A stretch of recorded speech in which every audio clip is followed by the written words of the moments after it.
1, 2, 3, 4, 5, 6, 7, 8, 9. Oh, look at us. Hello, everybody. 5, 6, 7, Hi, 8, everyone. 9. That is a miracle, and we have less than a minute to go. I'm going to mute you guys, which is my dream, but I'm going to.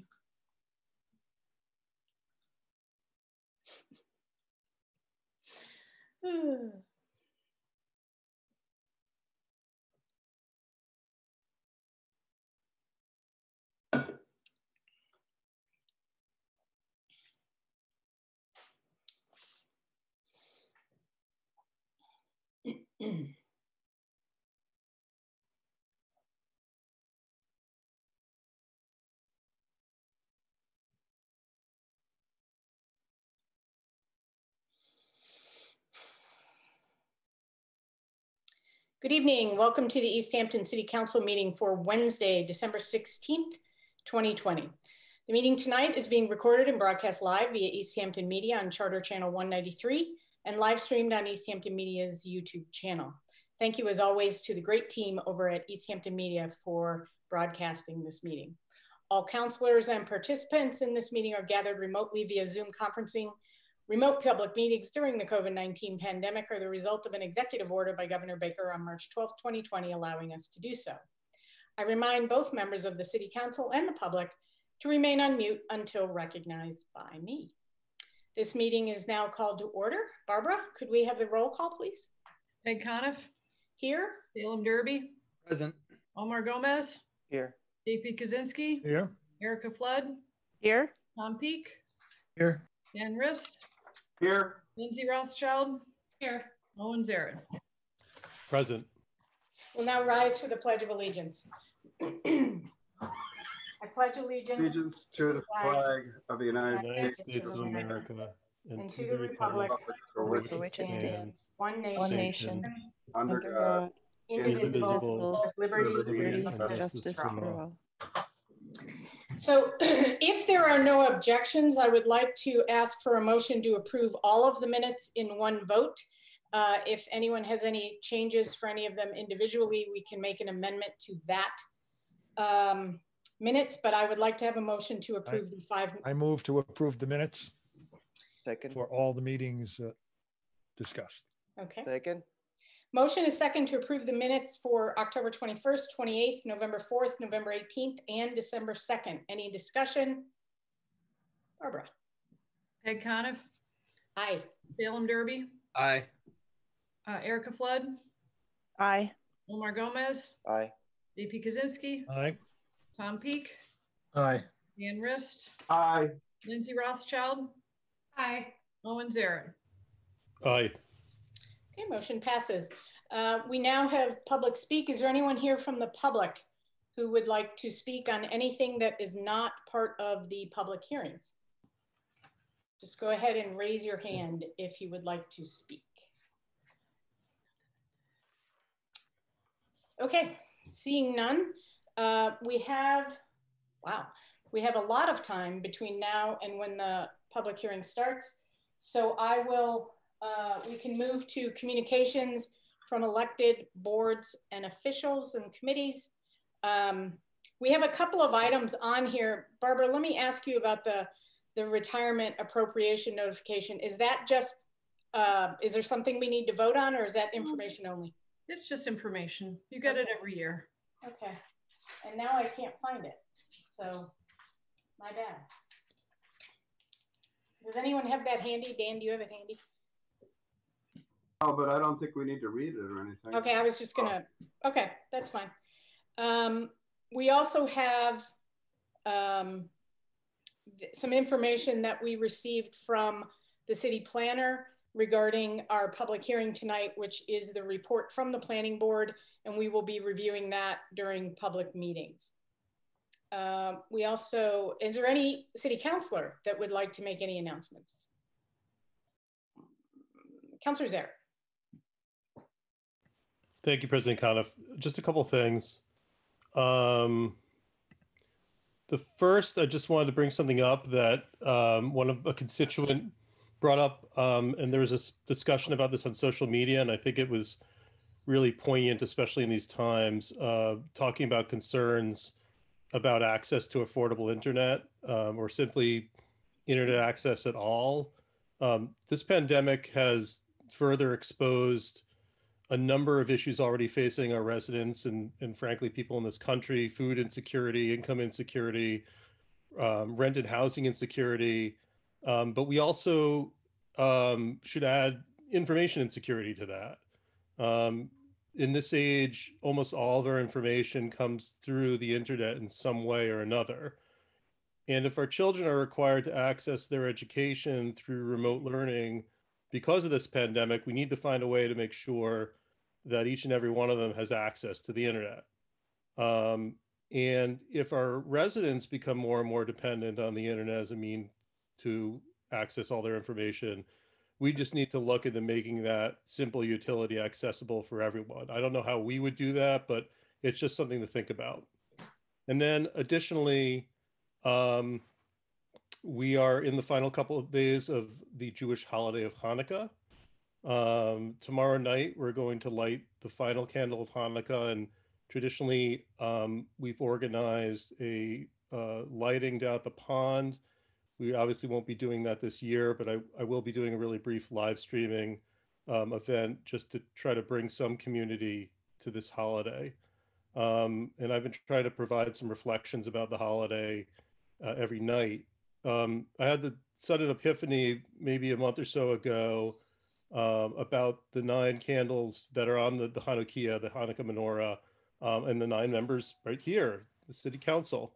And in better times, I probably would have tried to synthesize something to reflect that. And as this idea came to me, I messaged the mayor immediately to say, hey, I have this really cool idea. And she messaged back, do you ever sleep? So we'll light 8 candles tomorrow for the final evening of the holiday.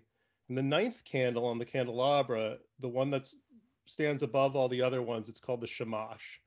It's lit first, and we use it to light all the others. And I thought a lot about all these 9 candles and the one that's used to light all the other ones, and the 9 members of our body right here.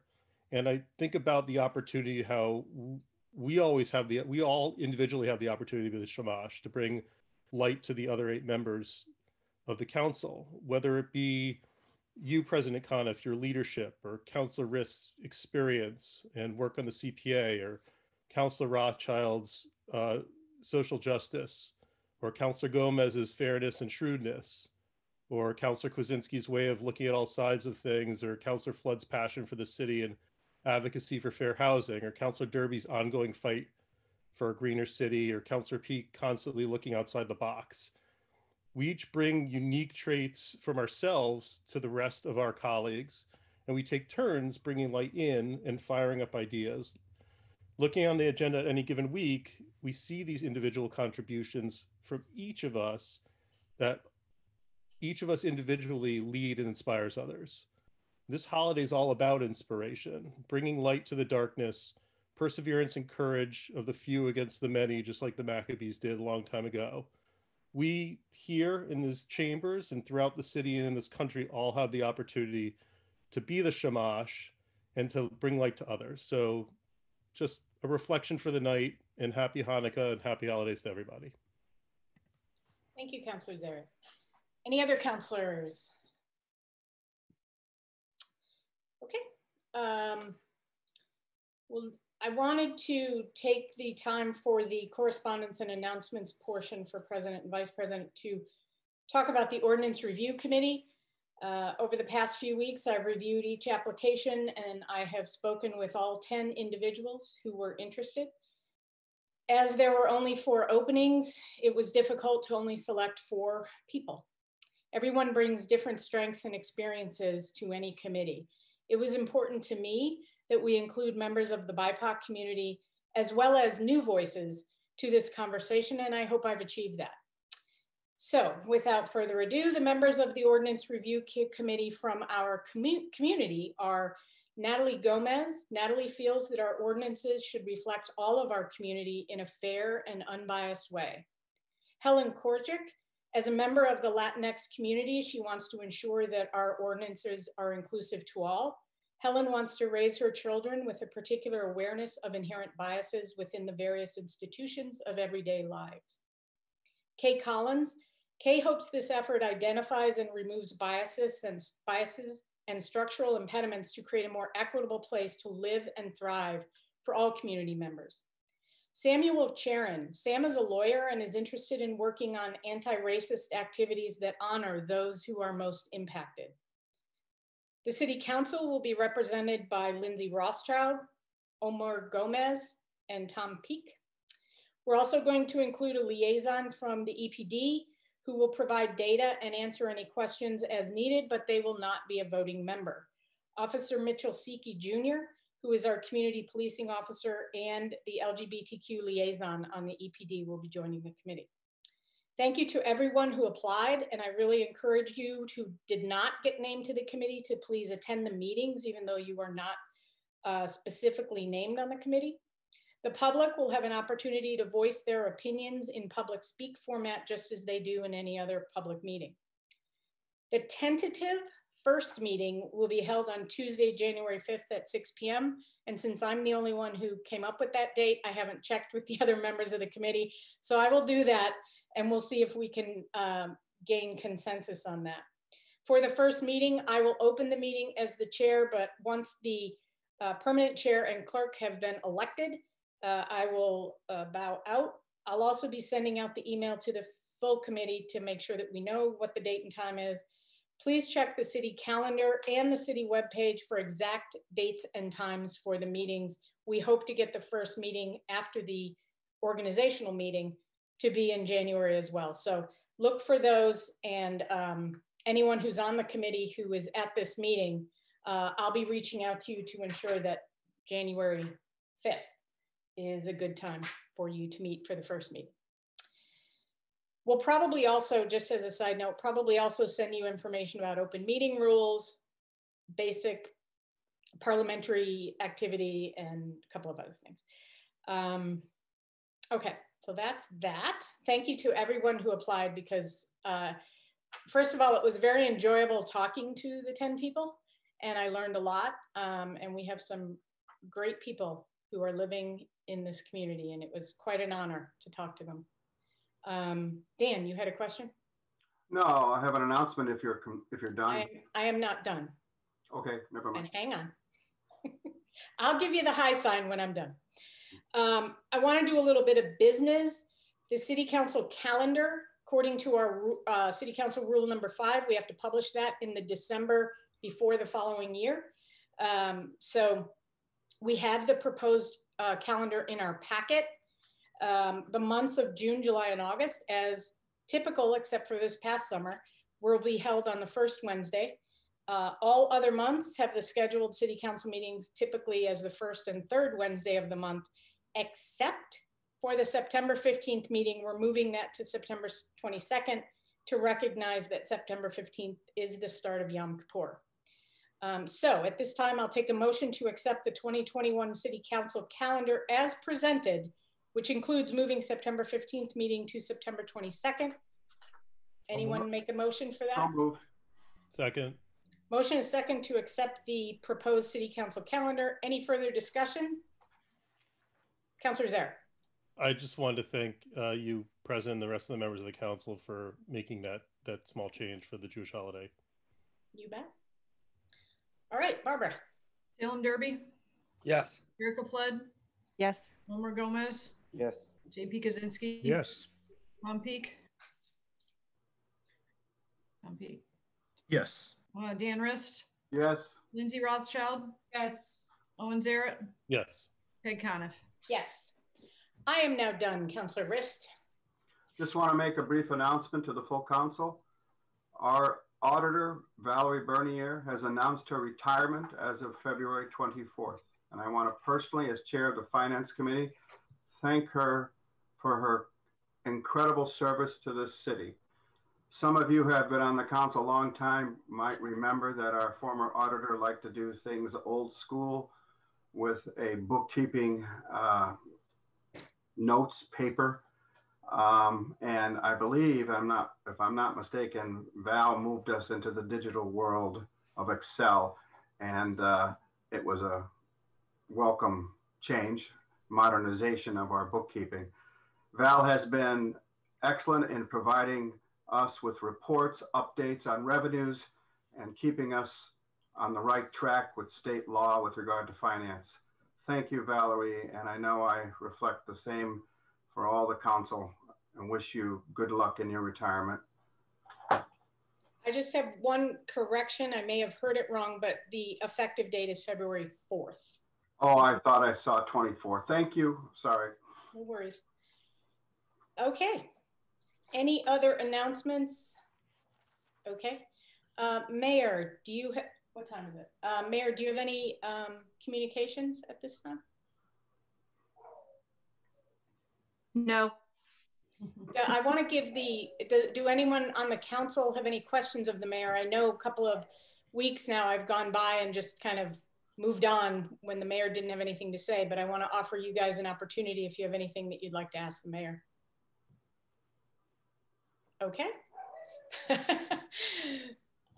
you know, just thought I'd ask. All right. I will now take a motion to open the public hearings. So moved.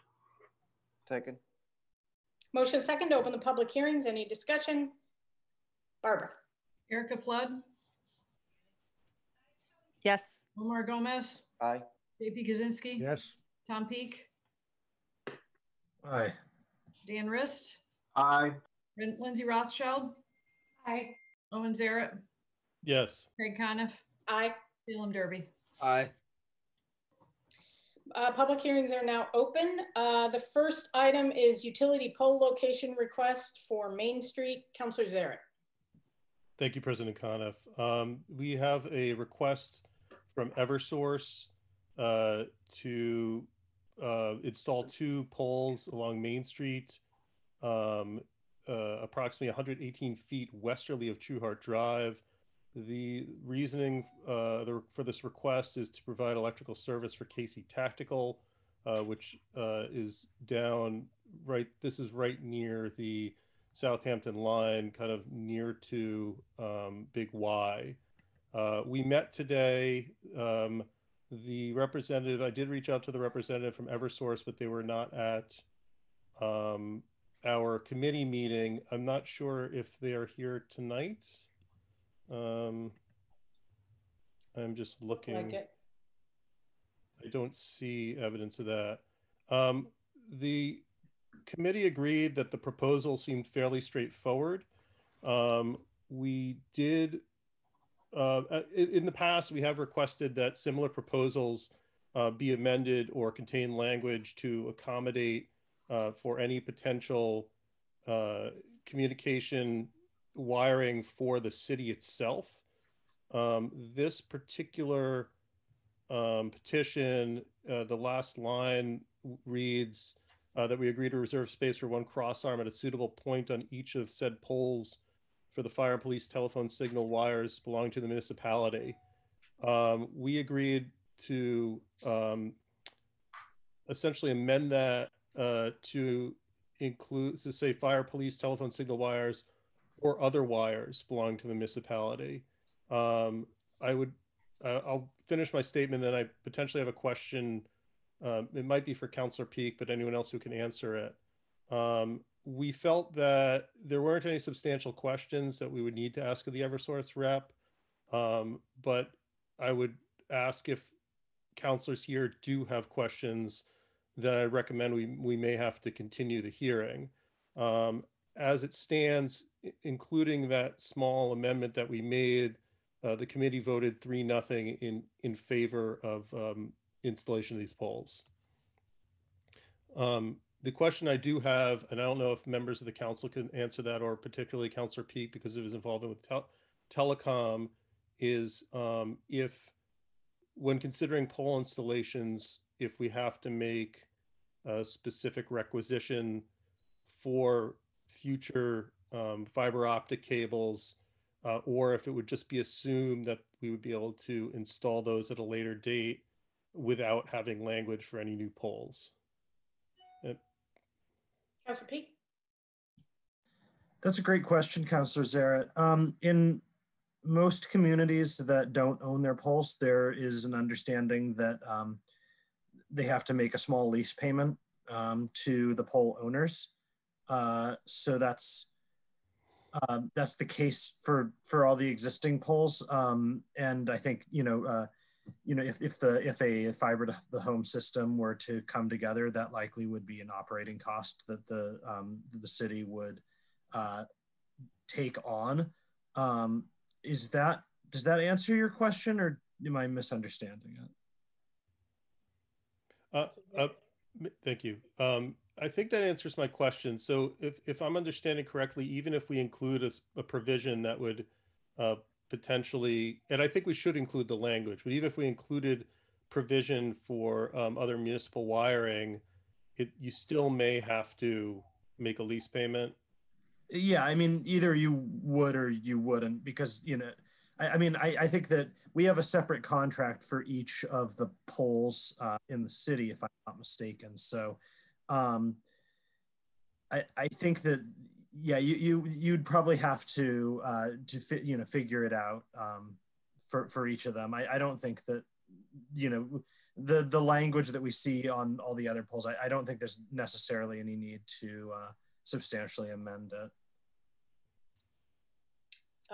Councilor Risk, I just want to see if he has a question. And we do have language that reserves space on the poles as usual for municipal communication lines, alarm lines, everything else, correct?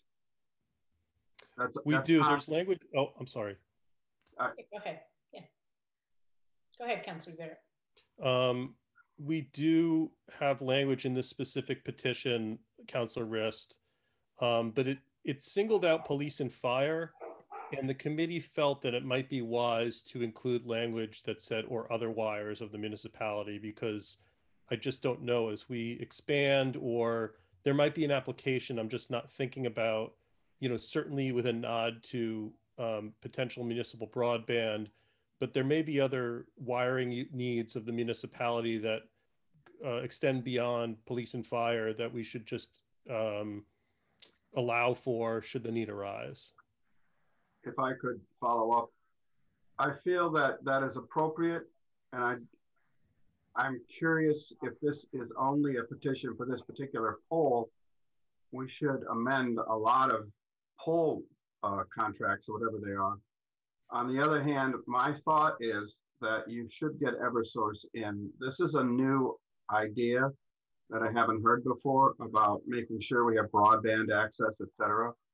So my preference would be for you to call another meeting and make sure Eversource answers those questions, and that we continue this public hearing so that they can answer those questions for the full council. That's just my feeling. Councilor Pete? Yeah, so just when it comes to that thing, there is a provision that it's uniform across basically all of our poll contracts that does give us right of way for I think it says police and fire, like signal lines. We've discussed this in telecom, and sort of what we determined was that right of way as it's currently stipulated would not be appropriate for like a fiber system because it's so specific. If Eversource were amenable to amending that to be more broad, then that obviously that would be a great situation. I just don't know where they stand on that. But yeah, I think that that's an interesting point, and I definitely would be interested in hearing what they had to say on that matter. Councilor Zarrett? So as stated, we felt comfortable with the language, but I also did have similar concerns to Vice President Rist that it might be best to make sure we have all the information and have the Eversource rep present, or at least be able to have a conversation with them. I reached out, but I wasn't able to, I didn't hear back. Is there a time urgency to this? I did not get that impression, but okay. And I read through the language a few times. I mean, apparently they're still stuck in a time when Councillor McCoy is president and we're not a city council, but that's a whole other discussion. But I'd probably feel more comfortable continuing this just to make sure we have input from Eversource. Okay. I don't know what the other members of the committee think. Any, Barbara? You want to remember that these aren't only Eversource polls. These are also, they're jointly owned with Verizon. So you got two people there. So would they both need to answer the questions? I would imagine that since they are co-owners, they would both have to represent. Councillor Kwinzinski. I think that we ought to be comfortable with the language that we had previously inserted in other polls as a minimum. And Barb, I think you're very familiar with that language and perhaps can pull it up. As long as we do what we've done in the past, I'd be comfortable moving this forward at this time. I just did not want to limit to the language that they had suggested without assuring that we were doing what we normally do. Barbara? These applications that come through from for the polls are pretty much all boilerplate. I believe that if we look back at them for many years, you're going to see pretty much the same language on everything. I just wanted to be sure we had our motion in the same language that we have in the past. Yeah, I mean, you'd have to add that into the motion. I just had putting the polls. It's part of their paperwork, so they'll get a copy of it. Councillor Riss? I hate to disagree, JP, but I think we ought to get Verizon and Eversource involved in this. I'd like to hear what they have to say because this is a new item. And they're sending us boilerplate language. That language may have to change. And I think they should respond. I mean, I don't think we should change it at this council meeting without them present to be able to respond to it. That's just my opinion. Councillor Zaret? I would concur. I will just add that the request came from Eversource, and I get the impression that Eversource is the point of contact on this. In other words, yes, there will be co-location of Verizon conduits on these polls, but I get the sense that that it's left to Eversource to typically be the agent of these negotiations. But I'm happy to try to track down. In other words, we were given contact for Eversource. We weren't given any sort of contact for Verizon. But I can ask that question when I do hear from the Eversource rep, if it would be appropriate for a Verizon rep to be here as well. Okay, I think based on this conversation, it feels like we need to continue this public hearing. You want to make a motion for that, unless there's any other comments from the City Council? Okay, Councillor Zaret? A point of order, we must ask public. I don't know. We haven't heard from the right. public yet. Sorry. Anyone from the public who would like to make a comment on the N-Star Electric polls doing business as Verizon and Eversource? I am not seeing any. Oh, I don't think oh, Natalie. Hi, Natalie, go ahead. I made sure to put my name instead of iPhone this time, I promise. So one of the things I'm definitely going to say is, as Councillor Owen had said, people need heat and internet. Right now, there needs to be a full stop when it comes to dealing with Eversource and these other big companies. I feel like we need to basically remind them that they are in our town and our city. And if they want to conduct business, they need to help the community. So that's what I'll say. Thank you, Natalie. Anyone else from the public? Not seeing any. So go ahead, Councillor Zaret, if you'd like to make a motion. My only question, President, would be, is the next meeting, do you think that's a reasonable date, or should we, or do you want us to extend it to the second meeting in January? It's entirely up to you. I would say we have, hang on, Councillor Zaret. I think we have a number of appropriations that we're going to be splitting, I think, between the 6th and the 20th. It's up to you, quite honestly. we've got what, 2 weeks full of the holiday. You may not get anyone. So maybe it's a better idea to go to the 20th. Now that I say that it's up to you, maybe it's a better idea to go to the 20th. If there's no time constraint, you know, Councilor Zerr? That would be my thought as well. Just worried about trying again and to reach somebody and running into the holidays. Yeah. So, I agree. So if I may, then I would like to make a motion at this time to continue this meeting to the second meeting in January of 2021, which it falls on January 20th, 2021. Second. Motion second to continue the public hearing on the utility pole location request to January 20th, 2021. I enjoy saying 2021. Any further discussion? Barbara. Omar Gomez. Aye. JP Kwinzinski. Aye. Tom Peak. Aye. Dan Rist. Aye. Lindsay Rothschild. Lindsay. Aye. Aye, sorry. Owen Zara. Yes. Peg Coniff. Yes. Salem Derby. Salem. My keyboard's not working. Aye. Erica Flood. Yes. Okay. So that will be continued to January 20th. Motion carries. And I think we're concluding with that, and we will move on to the public hearing for the 121A tax for one industrial lofts. Councilor Rist. Thank you, Madam President. We have before us a request for a 121A adoption. I wanted to talk a little bit about process. We are required by statute, 121A statute, to allow the planning board to submit a report, which they have done so. As a city council, we must accept their report and adopt it. Once we do so, which will be the only motion we do tonight, the city council must generate its own report. And that report will be, we will continue the rest of this public hearing to January 6th, at which time the finance committee's report and that report that is generated, and Planner Bagg has acknowledged that he would help us with that report, would be sent to the council for review, and then we would vote on it. So the second motion you saw in your packet would not be appropriate this evening. We will only speak to the planning board's findings.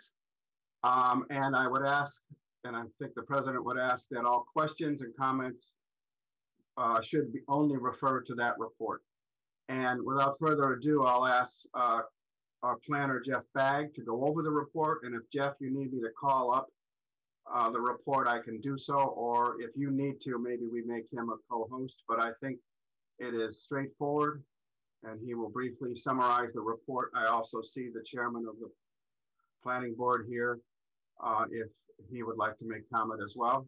So Jeff, take it over. Thank you, Councilor Rist. I am here with Jesse. Jeff, we can hardly hear you.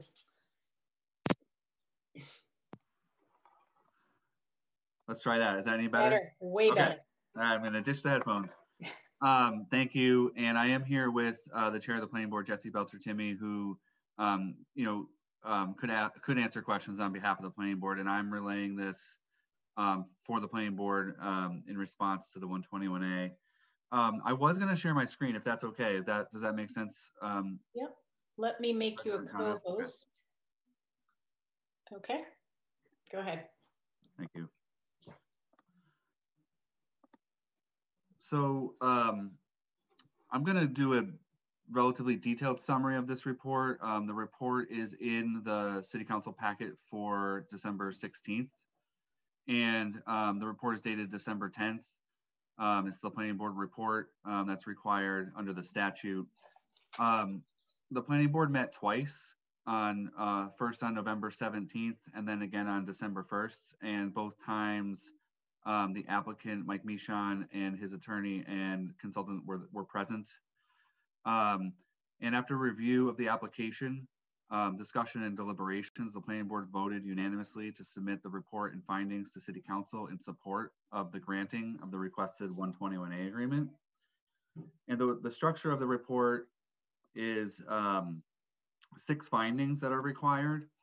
And I think to what Councilor Rist added is both the planning board and the city council need to make these findings. And so the idea is that after we review this, and the council's had this for review for a week, the council could adopt these findings as the city council findings, and then the report would be updated and revised at the finance committee and sent back on January 6th for your final approval.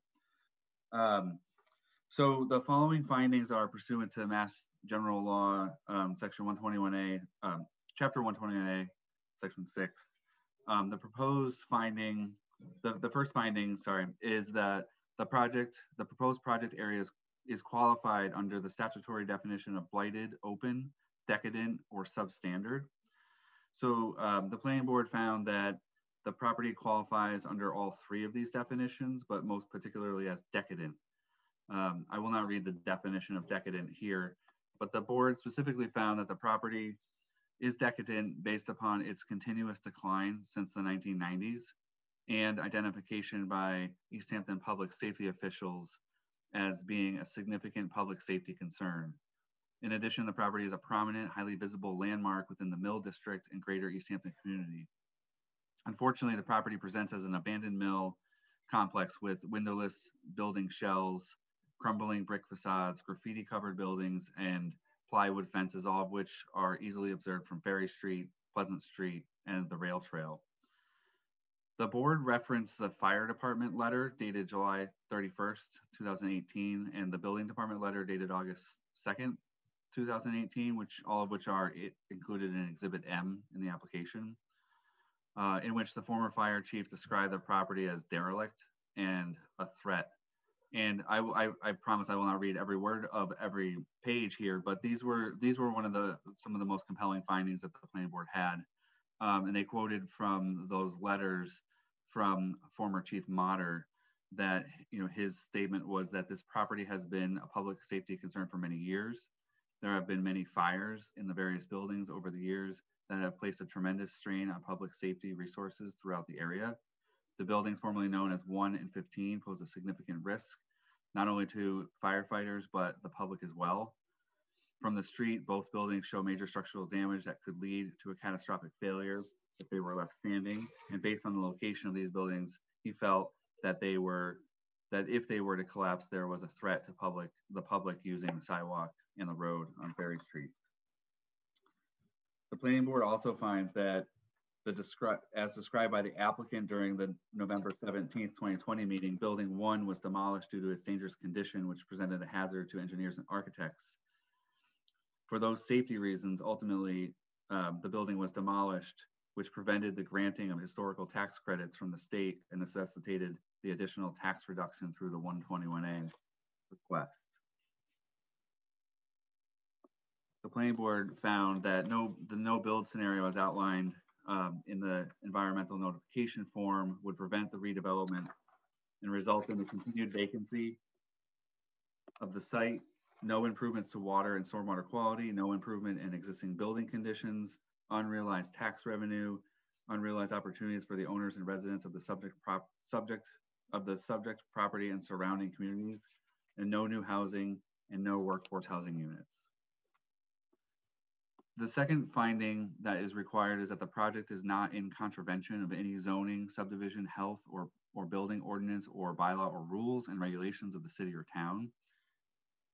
The planning board found that the project complies with all zoning requirements, ordinances, and regulations in the city. Specifically, the board referenced its own review and granting of a special permit for the project, which was filed with the city clerk on January 8th, 2019. And jumping down, the planning board found that the project is anticipated to comply with all other health and safety codes and requirements given the new construction and renovations. And that the planning board also found that the approval of a zoning amendment by city council on June 5th, 2019, which eliminated setback and lot area requirements for properties in the Mill Industrial District, further demonstrates compliance with regulations, and that was necessary for the full potential redevelopment to occur and to de-risk the property and ensure it would allow for additional private financial investment. The third required finding is that the project does not conflict with the city's master plan. And if there is no master plan with the local or regional plan as appropriate. So here the planning board found that the project does not conflict with the city's 2008 master plan, and in fact supports the plan's vision to retain its Milltown soul. The board referenced the following master plan section goals and objectives as outlined in the application. The most visible signs of the city's renaissance are in the reclaimed mill buildings. The goal was to find ways to retrofit, rehabilitate, and reuse its old mills, sustaining the current momentum of adaptive building reuse, developing and maintaining adequate affordable housing stock as a means of attracting and retaining a diverse workforce, and approve tax and other financial incentives such as TIF for small locally owned businesses. The planning board found that the project contributes to and supports many of the public benefits outlined in the 2002 Urban Rivers Plan. And some of those goals articulated in the plan are to create an eastern gateway to the park that welcomes people to downtown Easthampton and Lower Mill Park, including streetscape and traffic calming improvements at Ferry Street Crossing, and dedicated parking for bike trail users and other visitors. To promote reuse of the Ferry Street Mill complex, including restoring and reusing the historic mill, removing unviable or less significant buildings as necessary, and to use space for parking and landscape improvements, and to reinforce the link between the new city neighborhood and Lower Mill Park and establish an attractive front along Ferry Street complex, install a public walk and green esplanade along the pond edge. The fourth required finding was that the project was not detrimental to two parts, Part A and Part B, and Part A was the best interest of the public or the city. So here the planning board found that the overall redevelopment of the property is in the best interest of the city for the following reasons. The renovation of the buildings for commercial and residential use, along with the associated parking and new utilities, are a benefit over existing decadent conditions found under finding number 1. The current site is nearly covered by impervious buildings, pavings, debris piles, all with catch basins, drain manholes, and underground drain lines that discharge untreated to the canal and then to the Manhan River. The new stormwater management system installed as part of the project will capture and convey runoff to a proper set of sedimentation devices and provide water quality treatment prior to discharge, and thus increase the water quality of the Manhan River, which is an essential feature of Easthampton and the region. Then, as described in the December 1st, 2020 meeting, the applicant has plans to install solar panels on all the buildings, and the applicant stated desire to refurbish the existing hydro turbine on the property, both which represent important measures that are further in the best interest of the public and the city. Finding Part B is that the project is not detrimental to the best interests of the public safety and convenience. So here the planning board finds that the project and its interconnected public infrastructure improvements are in the best interest of public safety and convenience. Some of the improvements that were listed here are improved vehicular movements due to the roundabout, enhanced pedestrian access to Lower Mill Pond via the multi-use path, improved pedestrian safety with the upgraded crossing for the Manhan Rail Trail, installation of rectangular rapid flashing beacons, and upgraded crosswalks. And I would make one edit. It did come to my attention that there is actually not a bus shelter, but there is a new bus stop. So I would make that one correction in this report.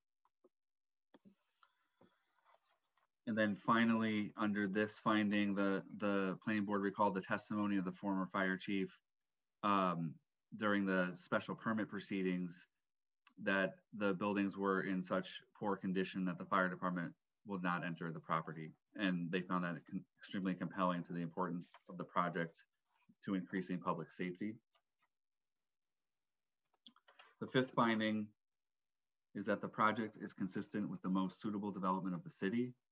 The planning board found that since at least 1997, there has been a clear pattern of development in the mill district, including the consistent issuance of blanket special permits to mill owners.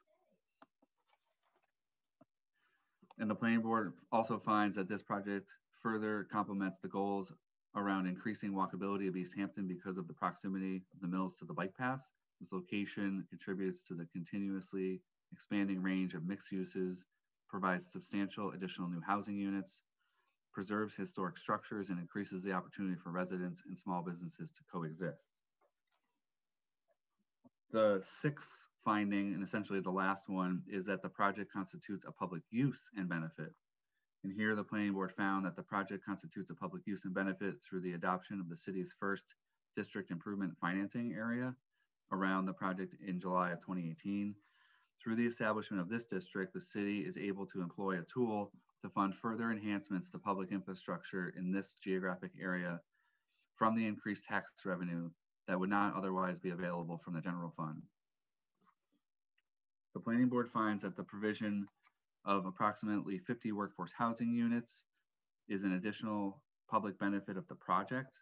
The inclusion of these optional units will make a certain number of units available for people based on a sliding scale of incomes between 80% and 120% of the area mean income, thus opening up some of the units to residents who wouldn't otherwise be able to afford a market rate unit in the new development. These 50 units available at below market rates could not be provided without the project. Then finally, finding number 7 is in the event that a project involves relocation of existing housing units, which this project does not. So the planning board found that the provision was not applicable. I really just want to thank the planning board. They went through all of the application materials, which, as we described at the initial public hearing, amounted to about 600 pages of things, but the planning board walked through all the information at the first meeting, charged me with drafting this report, and then we reviewed the report pretty much as we just did in detail on December 1st, and the planning board again voted unanimously to report, a favorable recommendation here. Thank you, Jeff. Do councilors have any questions for Mr. Bagg or Jesse, the planning board chairman? You're muted. I know, yeah, Councilor Zarrett. Just quickly, and this is kind of to make sure I understand how this all works. If we are allowing a decrease in, essentially a decrease in property taxes paid to the city by this project, that ultimately reduces the amount of money received into the DIF for infrastructure improvements. Is that correct? Jeff? Well, generally speaking, the reduced tax rate as proposed will still cover the costs of the DIF. And that there was initial materials in the packet that explained that the revenue provided to the city will pay for the DIF over the 10-year span to cover those costs for the infrastructure. Okay. Thank you. Any other questions from the councilors? Councilor Rothschild? I want to thank the planning board for their work on this. And Jeff, I watched your meetings on video, and I say you went through it very thoroughly. But I have a question about the 50 workforce housing units. Will those be part of the rental units? Is part one of my question, or the condos? And second part, is that like a commitment to do those, or is that something that could later not be there? Is it more of an idea, or is it a commitment to the city? I can answer. There is a contract that is being, we'll discuss that at the next meeting, but it is part of a commitment. It is a contract currently. Yeah, and I want to be clear that tonight, our singular purpose is to adopt the planning board's findings. We will have a much larger conversation around the nuts and bolts of the document, both in committee as well as in the next public hearing. I just don't think we're prepared tonight for all of those questions. Anything else? Any questions from the public?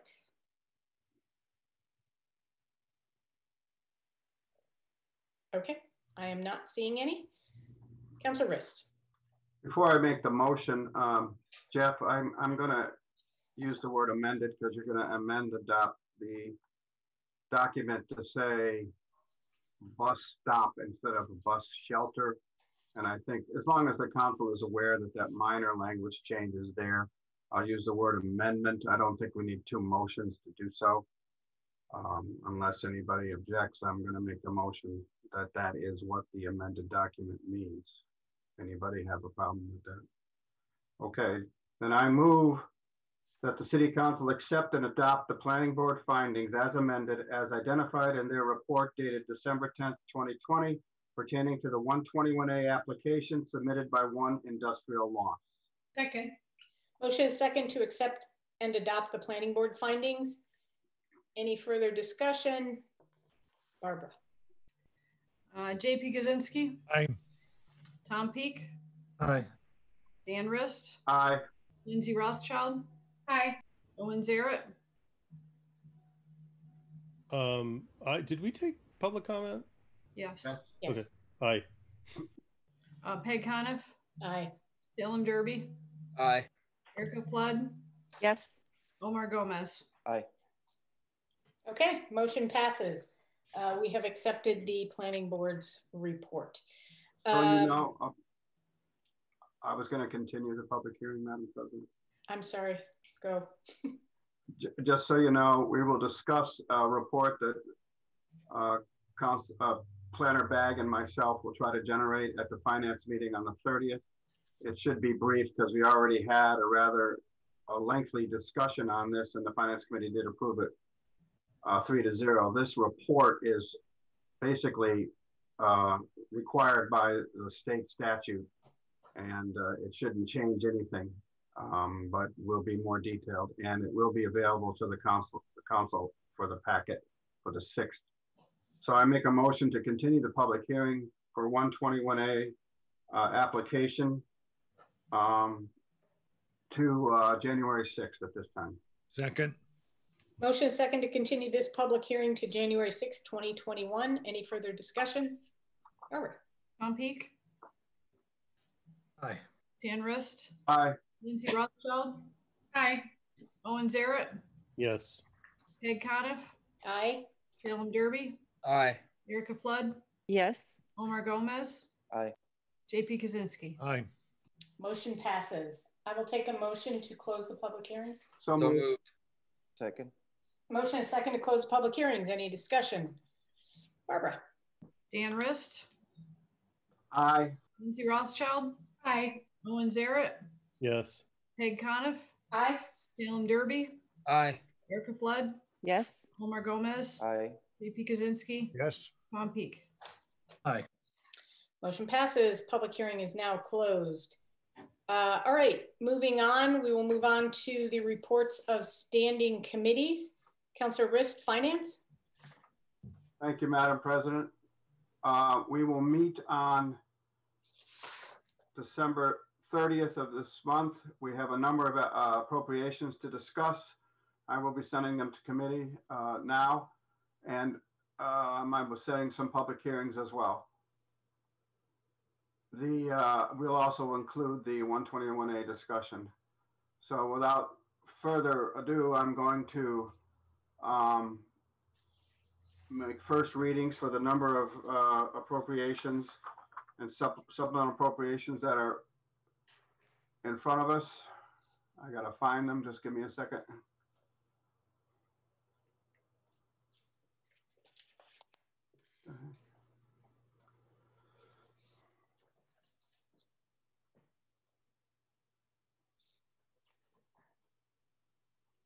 I apologize, I thought I had these ready.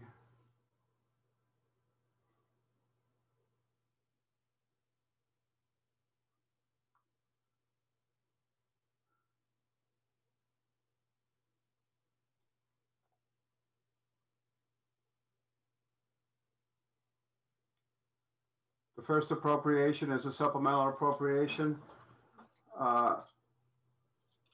In the amount requested is $1 million to be appropriated from free cash to Fund 84 General Stabilization, $600,000, to Fund 85 Capital Stabilization, $300,000, and to fund ADA tax rate stabilization, $100,000.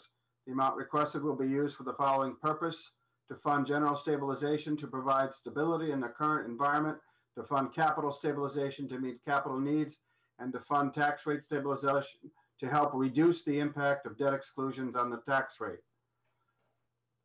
Second. The next appropriation is... Councilor Rice, yes? do you want to do all of them in one motion?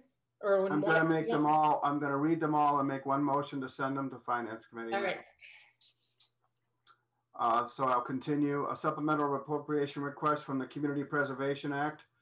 The amount requested is $35,400 to be appropriated from CPA Reserve Fund Balance, $35,400 to be appropriated to the Burkowski Parcel Mountain Bike Trails, $35,400 for the following purpose: for the rehabilitation of storm damaged hiking and biking trails on the Burkowski Parcel and adjacent city and DPW property off Hendrick Street. The next request is a supplemental appropriation. The amount requested is $8,000 to be transferred from free cash to be transferred to election and registration. $8,000. The request will be for the following purpose: to purchase ranked choice voting results tally reporting software.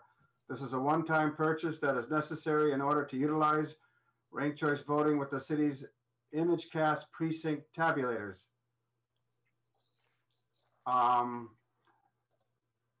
The next are a number of appropriations from the Department of Public Works. The first is a $19,009 appropriation transferred from free cash, $19,009 to be transferred to the FY21 asphalt roller account, $19,009 for the following purpose. The Highway Division's current asphalt roller is 2008 and past its expected service life.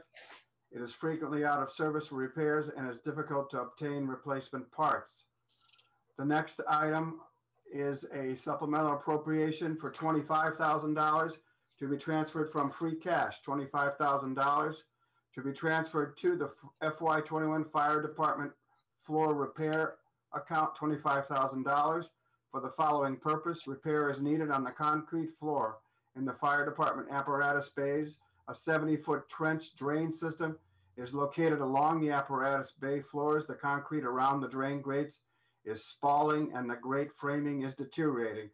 This allows for the drain grates to become dislodged if they are stepped on and presents a safety hazard. The next appropriation is an amount requested of $30,000 to be transferred from enterprise retained earnings account, $30,000 to be transferred to the FY21 Nonotuck Well Pump account, $30,000 for the following purpose. A 2019 inspection of the Nonotuck Well Pump motor noted increased vibration and recommended the electronic motor be removed and overhauled. The Nonotuck Well is a source of supply for the Easthampton water system. The next appropriation is $50,000 to be transferred from enterprise retained earnings to be transferred to the FY21 water meters, $50,000 for the following purpose.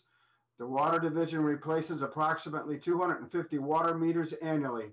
Cost per meter varies based on size and type. A standard residential size meter with integrated radio reading capability is approximately $200. Next appropriation, the amount requested is $10,000 to be transferred from enterprise retained earnings, $10,000 for the FY21 odor control tank account, $10,000 for the following purpose. The wastewater treatment plant currently pays a monthly rental fee of $125 for a tank to store odor control chemicals. A tank can be purchased and installed for $10,000.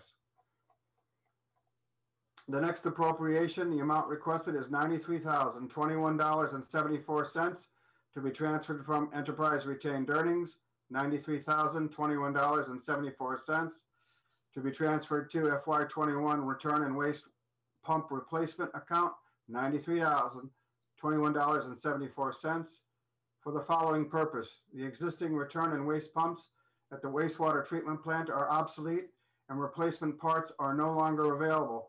These pumps are essential to the operation of the wastewater treatment plant and to the meeting's discharge permit requirements. The next appropriation, the amount requested is $30,000 to be transferred to enterprise retained earnings, $30,000 to be transferred to the FY 21 20-yard roll-off containers account, $30,000 for the following purpose. The wastewater treatment plant rents a dumpster for grit disposal and pays a monthly rental fee of $350. Purchasing dumpsters will eliminate this fee. The additional dumpster will also be used for disposal of catch basin and sewer cleaning debris, which cannot be discharged into the treatment plant. And another supplemental appropriation, the following is requested, $20,000 to be transferred from the enterprise retained earnings account of $20,000 to be transferred to the FY 21 door replacement daily field and headworks account, $20,000 for the following purpose. The exterior doors at the daily field pump station and wastewater treatment plant headworks building are rotting away due to their age and corrosive condition. And I believe that's all of them. I'd like to move that these, all of the aforementioned appropriations be sent to the Finance Committee for review. Second. Motion is second to move all of those supplemental appropriations to the Finance Committee. Any further discussion? Barbara? Lindsay Rothschild. Aye. Owen Zaret. Yes. Peg Coniff. Yes. Salem Derby. Aye. Erica Flood. Yes. Omar Gomez. Aye. JP Kaczynski. Aye. Tom Peak. Aye. Dan Rist. Aye. All right, motion passes. Do we need to set a public hearing? I further move to set the following public hearings in two parts. The first is I move that the public hearings for the following appropriations be set for January 6th. $35,400 from the CPA fund for rehab of storm damage trails off Hendrick Street. $8,000 to purchase ranked choice voting tally reporting software. $19,009 for new asphalt roller from the highway division. $30,000 for repairs to the Nantucket well pump motor. And secondly, I move as part of the motion that a public hearing be set for January 20 for the following appropriations. $1 million from free cash to general capital and tax stabilization funds. $25,000 repairs to the floor of the fire department apparatus bays. $50,000 for ongoing replacement of water meters. $10,000 for the purchase of a tank to store odor control chemicals at the wastewater treatment plant. $93,021.74 to replace the return and waste pumps at the wastewater treatment plant. $30,000 to purchase dumpsters for grit disposal at the wastewater treatment plant, and $20,000 to replace doors at the Daily Field pump station and wastewater treatment plant headworks building. I move that we adopt these two dates for public hearings. Second to all. Motion and a second for the adoption of those public hearings. Well done, Councilor Rist, by the way. Any further discussion? Barbara? I'm sorry, Mayor LaChapelle, did you have a question? I did. I'm looking at calendars and whatnot. For the 30th, will finance be earlier because we have a council meeting? We do not have a council meeting on the 30th. Well, there you go. I'm all set. Bye. Thank you. I got scared for a minute. I know. I was like, what's going on? Okay, Barbara. Owen Zaret. Yes. Peg Coniff. Aye. Salem Derby. Aye. Erica Flood. Yes. Omar Gomez. Aye. JP Kaczynski. Yes. Tom Peak. Aye. Dan Rist. Aye. Lindsay Rothschild. Aye. And just a final comment, Madam President. Yes. On the 6th, we do have that continued public hearing for 1 Ferry Street and the supplemental appropriation of $112,000 for the payroll obligations for the police department. So they're already on that public hearing. So we're going to have 2 lengthy public hearings. Yep, we will. That concludes finance. Do not party too much to ring in the new year because we're going to be busy right out of the gate. All right. I've lost my mind. Public safety. Councilor Gomez, do you have a report this evening? No report this time. Thank you. Councilor Rothschild, do you have a report on appointments? I don't have a report, but do I have new business to move? Okay. Yes, please. All right. So first, the mayoral appointments. Do you want me to just, do I list them all? Sorry, I'm just new with this. So we have 16 reappointments from the mayor. Do you want me to read them individually, or I can just move? Just really quickly. No, we're not going to vote individually. We're going to move them all. So I'd like to move all 16 of the mayoral reappointments to the appointment committee. I'll make a motion. Second. Motion second to move the 16 mayoral appointments to the appointments committee. Any further discussion? Barbara? Just a quick question. Oh, I'm sorry, JP. Is it possible to see your hand? Is it possible to have one of the appointments be separately listed so I may abstain, or should I have just abstained to all? I'll move all 15. Which one are you abstaining from? Cynthia Kwinzinski, I imagine. Oh, okay. Is she related? All appointments except Cynthia Kwinzinski move to the appointment subcommittee. Appointment committee. Or second. Second. Okay. Go ahead, Barbara. Those Peg Coniff? Yes. Salem Derby? Yep. Erica Flood? Yes. Omar Gomez? Aye.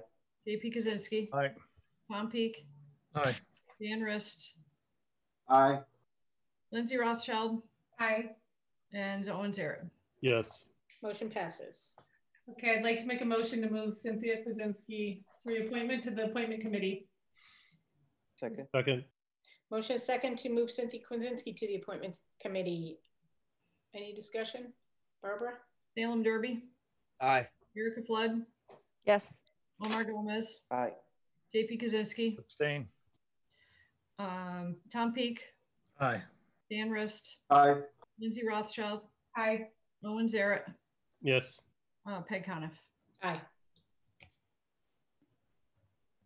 Okay. Now I'd like to make a motion to move the 3 mayoral appointments to the Main Street Cemetery Commission to the appointment committee. Second. Motion is second to move the Main Street Cemetery Commission 3 appointments to the committee, the appointment committee. Any further discussion? Councilor Riss? Should not the motion include that one of the items as a rescinding of the appointment? I thought maybe we should put that in the motion for the public. Sure. Okay. And okay. We'll amend the, you want to amend the motion? Lindsay will take the motion off the floor and make a new one.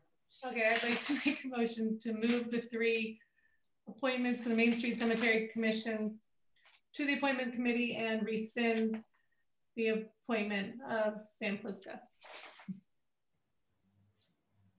Second. Motion second to move the 3 mayoral appointments and the rescinding of another member to the appointment committee. Any further discussion? Barbara? Erica Flood? Yes. Omar Gomez? Aye. JP Kaczynski? Aye. Tom Peak? Aye. Dan Rist? Aye. Lindsay Rothschild? Aye. Owen Zaret? Yes. Peg Coniff? Aye. Salem Derby? Aye. Okay, I'd like to move the City Council President reappointment of Greg Rowland to the Community Preservation Act Committee to the Appointment Committee. Second, enthusiastically.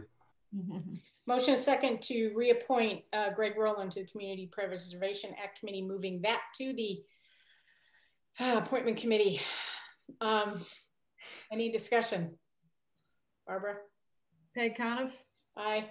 Salem Derby? Aye. Erica Flood? Yes. Omar Gomez? Aye.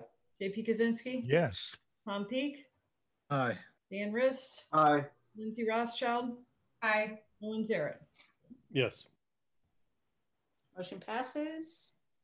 I think you have one more, Lindsay. Yes, I introduced some new business in a letter to the council regarding having agenda item of appointments, process, and communication moved to the appointment committee.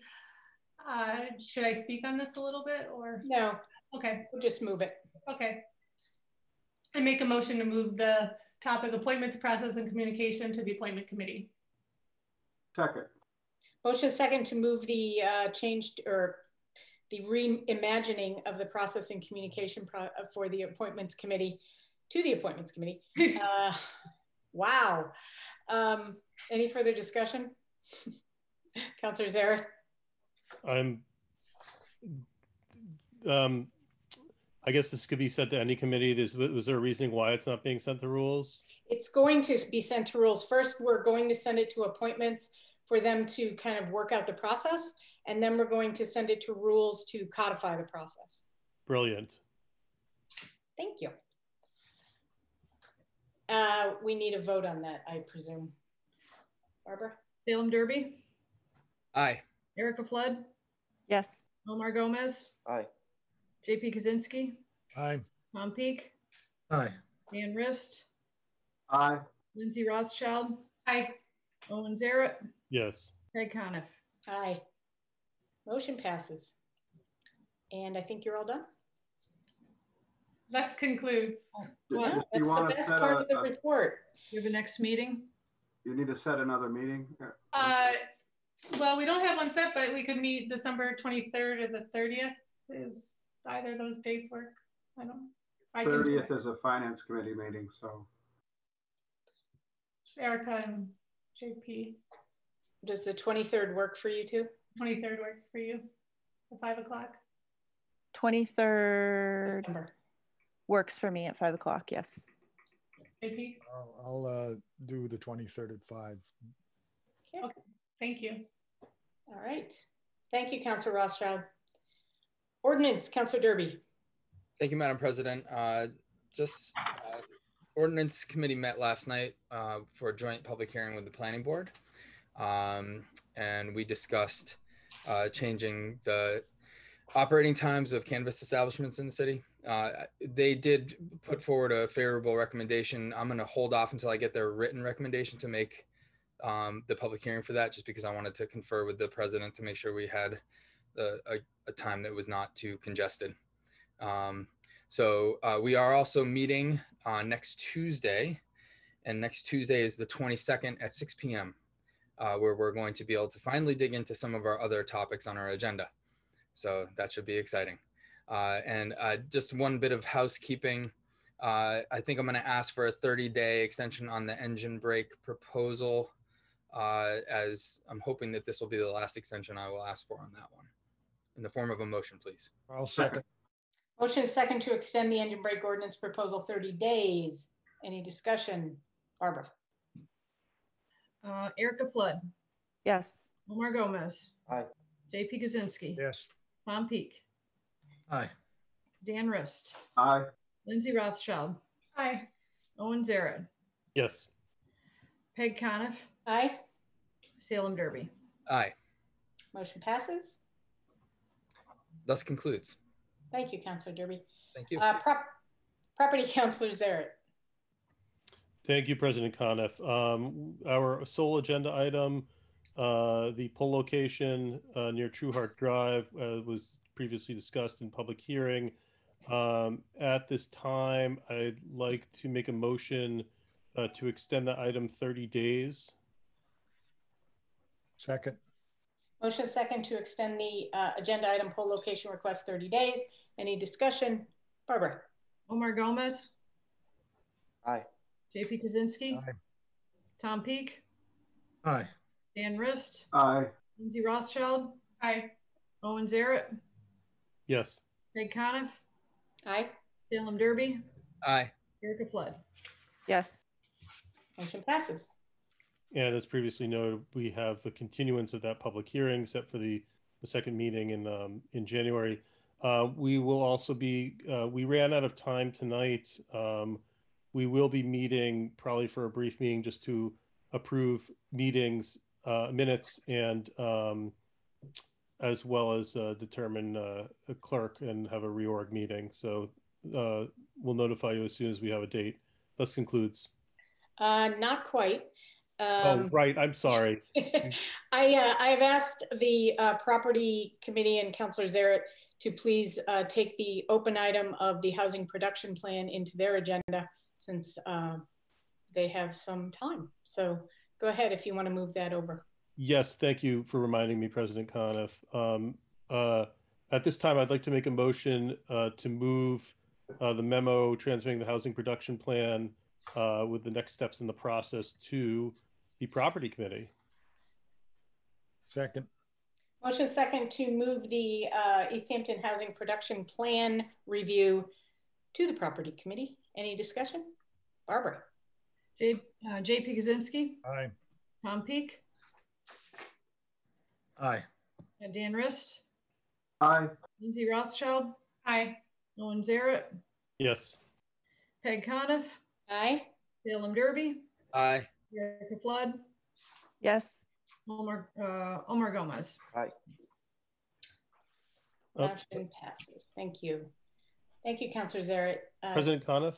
Yes. What are the, just so that I could plan ahead, is there a specific time constraint on that item in terms of when we'd like to see that? Councilor Bagg, I do this to you all the time. City Planner Bagg, do you have a time constraint? I think you had said the public hearing on the 20th. That would be the ideal situation, and the approach, the idea would be to have the planning board join that January 20th meeting to have a joint meeting, because both bodies are being asked to adopt the plan, and we can bring the consultant to that meeting. Is there a downside, Planner Bagg, if it got moved to February 3rd by any chance? I'm just, because we've got a lot coming up. I was just curious. Because this will be a full-blown presentation, won't it? Yeah. I mean, if we got to do it, we got to do it. Yes. The only issue that I can think of at the moment is I don't know if the consultant would be available on February 2nd. If that's what you said, that would be the only thing I would want to check. Okay. Madam President? Councilor Rist? Could we establish that public hearing on the 6th? 20th. Well, no, but we could announce it on the 6th. Oh, I see what you're just saying. consults. Yeah. Because I would agree February would be much better. Yeah. Jeff, if you can find out if they're available on the 3rd, and then we'll set the public hearing on the 6th. And if it has to be the 20th, then we'll try to squeeze it in if we can. Okay. But we'd really like it to be the 3rd. I can try to make that work as long as she's available. I would be happy to do that. Okay, thank you. President Coniff, may I ask a question of the planner? Sure. Planner Bagg, would you like to be present at that property meeting? Yeah, if possible, that would be great. So if you want to communicate, I have some constraints. Mostly Tuesday evenings are tough. That's planning board. Okay, I will look ahead and communicate with the other members of the committee, and we'll try to find something, possibly a Thursday. I don't know if those work for you. Generally, yeah, that should work. Okay. Yeah. All right. Thus concludes. Thank you, Councilor Zaret. Rules and Government Relations, Councilor Rist. Just a reminder to Councilor Zaret that the next 2 Thursdays are Christmas Eve and New Year's Eve. You might need to rethink your thoughts on that. Councilor Zaret. I was planning to look into the new year. Yeah, we have some time, so thank you, Councilor Zaret. Although, you know, I'm happy to go on either one of those nights. It's got nothing going on. Okay, Rules and Government Relations, Councilor Peak. Thank you, Madam President. We've not met since our last meeting, so nothing to report there. I think we should probably meet before our next meeting. So I was going to ask you, President Coniff, would the 29th work for you, Tuesday the 29th? Yes. Okay, 6 p.m.? Sure. Sure. Okay. Well, there you go. The rules will be meeting on Tuesday the 29th at 6 p.m. I think just in order of when things were received, I wanted to look into the council rule requiring anti-bias training, and since that will require Councilor Zaret's presence, hopefully we can also touch on the easthamptonma.gov email addresses for city committee chairs while we're there. Other than that, I see that there's, or actually, you're good. We're good. We don't, I kind of thought we were taking the housing production plan, but if not, then everything's going to appointments, then I have nothing to introduce. So thus concludes. Thank you, Councilor Peak. Actually, Councilor Peak, do you have anything to report on the Ranked Choice Voting Committee? only that we're meeting tomorrow. I did see Councilor Zaret has his hand up for a second. Well, thanks, Councilor Peak. Councilor Zaret. Thank you, President Collins. Just what time? I'm sorry. What time was that meeting? 6 p.m. I'm flexible on that. I figure that's usually the best time because it allows people to get home and if they're essential, and 9 to 5, which I know that's people's situations are different, but like I'm flexible on that time if anyone wants a different time. I could do noon. No, that's not going to work for me. 6 is good. Okay, cool. Yes, then 6 p.m. it is. Okay, thank you, Councilor Peak. Did you want to talk about RCV? Only that we're meeting tomorrow and the ordinance is very close to completion. Great. Councilor Kwinzinski, do you want to give an update on the Senior Tax Work-Off Committee? Thank you, Madam President. Just to say quickly that we will be meeting tomorrow evening at 6 o'clock for the Senior Tax Work-Off Committee to finalize its recommendations to the council and to the mayor. And we hope to present them at an early meeting in January. We had been thinking the first meeting, but I don't know if you've given any thought to that, Madam President. Let's see how the calendar shakes out. As it begins to fill up, I could. Yes. So we may have to push it to the first one in February, but you know, we'll see how it shakes out. And I would like to get it done sooner rather than later as well. So we'll see if we can't get it in somewhere in the next couple of meetings. All right, thank you. What time are we meeting tomorrow? 6 p.m. 6 p.m. on Thursday. Thank you. Right. We've done old business. We have done new business. I don't think we have any further discussion. I haven't looked outside. I don't know if it's snowing yet, but everyone please be safe, but have fun in the snow. Let your kids go out and have some good times in the snow. It's been a long time before they could just go out and play and be goofy. Councilor Rist, speaking of goofy. Yes, I'm sorry if that came across. I just want to wish our new DPW director, Greg Nuttleman, who's still on the call, good luck tonight. And I know it will be great in the city because we have such great DPW workers. Secondly, I want to wish all of my fellow councilors happy holidays, happy Hanukkah, Merry Christmas, whatever you celebrate. I have had the great pleasure of working with you this year.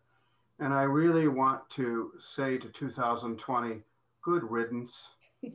And I know that we're going to have a better year coming forward. And thank God for New Year's, because I never thought a new year would be this significant. So very true. Have a happy holiday, everybody, and I love working with you. Happy holidays to everyone in the community as well. However you celebrate, please be safe, have a good time, and I will take a motion to adjourn. Also, don't park in the street tonight. And don't park in the street tonight. Motion to adjourn. Second. Motion second. Barbara? Tom Peak? Aye. Dan Rist? Aye. Lindsay Rothschild? Aye. Owen Zaret? Yes. Craig Conniff? Absolutely. Salem Derby? Yes. Erica Flood? Yes. Omar Gomez? Aye. JP Kaczynski? Aye. And I have one thing to say. I will have something coming to you on DocuSign tomorrow, and I know you will all be at home, so please sign it quickly. Thank you, Barbara. Thank you, everyone. Happy holidays. Okay. See you in 2021. Bye.